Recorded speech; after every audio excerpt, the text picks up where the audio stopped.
KPRC Channel 2, this is Houston Newsmakers with Cambrell Marshall. Do you make the same commitment that you will absolutely, sir, that you will absolutely accept the result of this election? I will look at it at the time. I'm not looking at anything now. I'll look at it at the time. And that was Republican presidential candidate Donald Trump this past week during the final debate with Hillary Clinton as he continued to plant seeds of doubt about the validity of the upcoming presidential election and whether or not he will be ready to accept the result. Well, experts have speculated plenty about why Mr. Trump continues to talk about the possibility of widespread voter fraud, when the reality is that while it is possible and it does happen, it is rare. There will be particular attention paid to the swing states where there is a possibility the outcomes could be close, and those states are part of the path to possible victory for Mr. Trump. Ohio and Florida, for example. Here's Ohio State Secretary of State John Husted and Florida Senator Marco Rubio. Our system is not rigged. Our system works very well. We make it easy to vote and hard to cheat in Ohio and across the country, and people should have confidence in it. Washington doesn't have anything to do with this. These are local officials. We have 88 county boards of elections. There are 2 Democrats and 2 Republicans on each county board. There are your friends and neighbors are the poll workers at the polls on election day. When we count the votes at night, that's a public meeting. The media is invited. The public's invited. There are Democrats and Republicans gathered right there. None of our machines are connected to the internet in any way, so they aren't at risk of cybersecurity attacks. I have confidence in the electoral process, especially in Florida.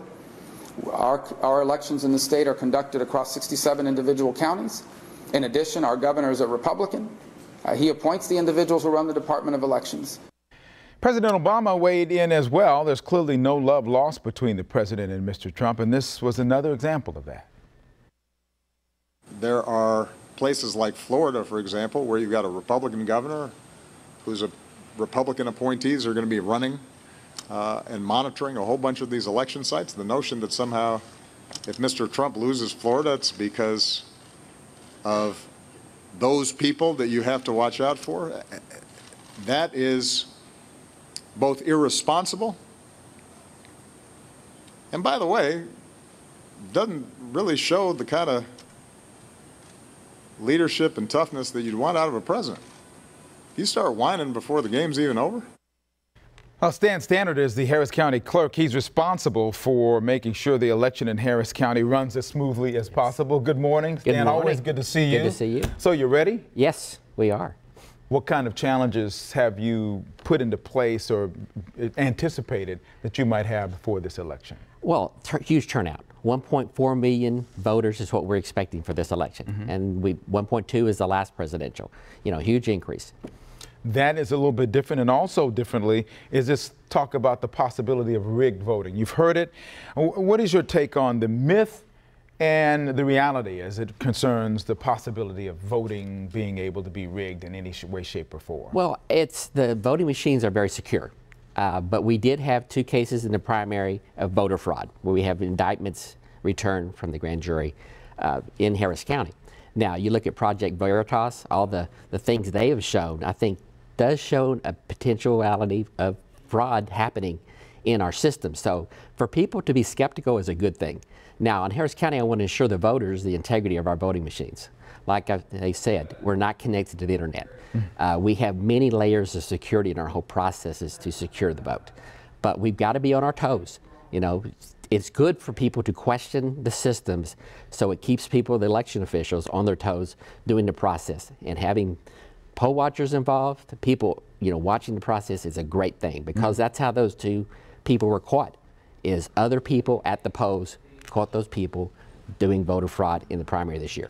That is a couple of different cases here, yes. But even around the country, it's still relatively rare, at least from the stories that I've seen in terms of prosecutable instances of voter fraud. That's the problem, is the prosecutable things. Because we've had things go to the grand jury before where they have a hard time with intent.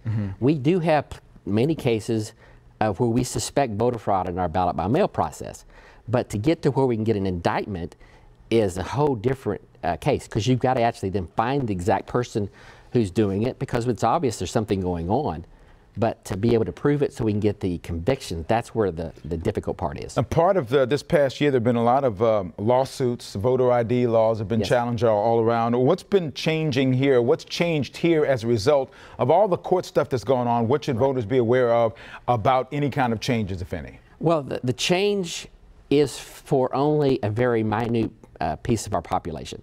99.9% of the people are still required to bring one of those 7 forms of photo ID. That has not changed. If you have one, you're still required to bring it.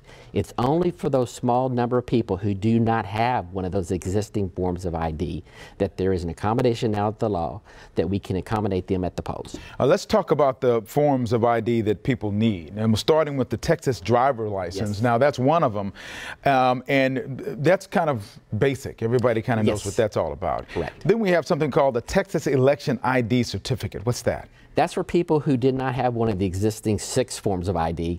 They can go to DPS and get that free election ID. And they should have done that by now, should they not? Yes, but they still can do it. Okay. As long as they have it when they bring it in for within the election day, and also they can go and get either that election ID or a personal ID or a driver's license, and DPS will issue a photo certificate at that time. Okay. So they can use it to vote with. Okay, so we also have a handgun. If you have a handgun license, that's a good one. A U.S. military ID is another one. Yes. Texas personal ID card, what is that? That's for people who who no longer drive. We have over 200,000 people in Harris County who use a Texas personal ID as their form of ID to cash a check, go to the airport, go to City Hall, you know, the normal things of life that one does that who is no longer driving. Okay, you also have passport or citizenship, U.S. citizenship certificate.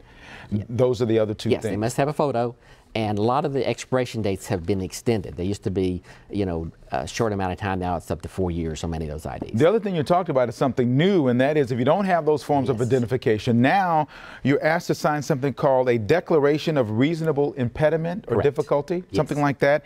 And then if you sign that, if you have any one of these other items, I've got this up on the thing as well, voter registration card is one of them. Birth certificate, current utility bill, bank statement, government check or paycheck, any other government document with a name and address.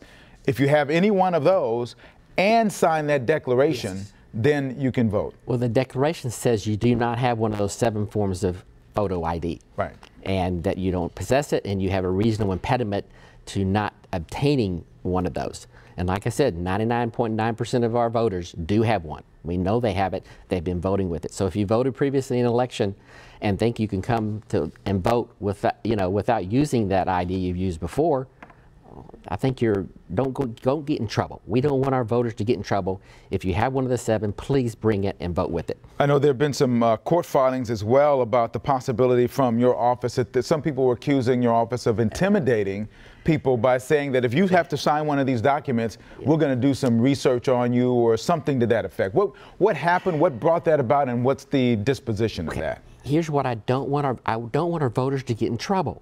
Okay, because they are signing an oath of perjury. I see. Okay, so my motivation here is to make sure they don't go down a path where they can get in trouble, because anyone can make a complaint against them if they do lie. These things are going to be public. They'll be made to the Secretary of State. So my fear is our voters will get themselves in trouble if they lie on an oath. And they think I'll just sign this and it's okay, and it's an illegal document that can get them in real trouble. Correct. All right, well, this is a very important topic. We got a lot more to talk about. You're going to be here for another segment, but before I do that, I want to put up on our screen information about what you need to know. If you think you have any questions about the voting issues in Harris County, harrisvotes.org, very easy website. You go to that website, you can find out a lot of information about the things that you'll need to vote, where you'll be able to vote, and much, much more. We'll talk more with Stan Stanart right after this break.